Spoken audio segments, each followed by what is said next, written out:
पुरुष मंडळींना व्यायाम करायचा असेल, योगा प्राणायाम करायचा असेल किंवा स्वतःच्या शरीराकडे लक्ष द्यायचं असेल, एक नंबरची आळशी गँग.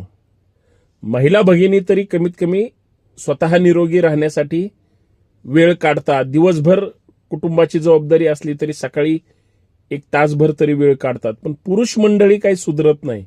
सगळे सूर्यवंशी सकाळी लवकर तर उठतच नाहीत, पण स्वतःची काळजी घेत नाहीत.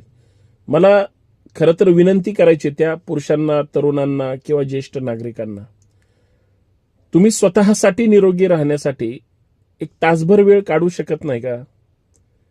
योगा प्राणायाम, चालणं किंवा फार तर जिम तुम्ही का त्या नजरेने पाहत नाही?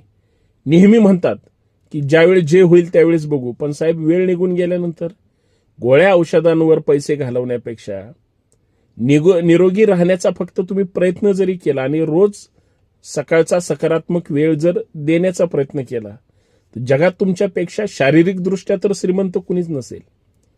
आणि तुम्ही ज्यावेळेस शारीरिकदृष्ट्या श्रीमंत असता त्यावेळेस आर्थिकदृष्ट्या आपोआप तुम्ही श्रीमंत व्हालच. कारण तुमच्या चेहऱ्यावरचं समाधान तुमच्या प्रगतीचं लक्षण असतं. एवढंच मला या माध्यमातून सांगायचं. कारण ते मिळवणं फार महत्वाची गरज आहे. शरीर ही सगळ्यात मोठी संपत्ती आहे. आरोग्यम धन संपदा कशासाठी म्हणतात? कारण त्या शरीराला जेवढं निरोगी आणि चांगलं ठेवता येईल तेवढं ठेवा. बघा, सकारात्मक बदल तुमच्यात नक्की होतील. जय शिवराय.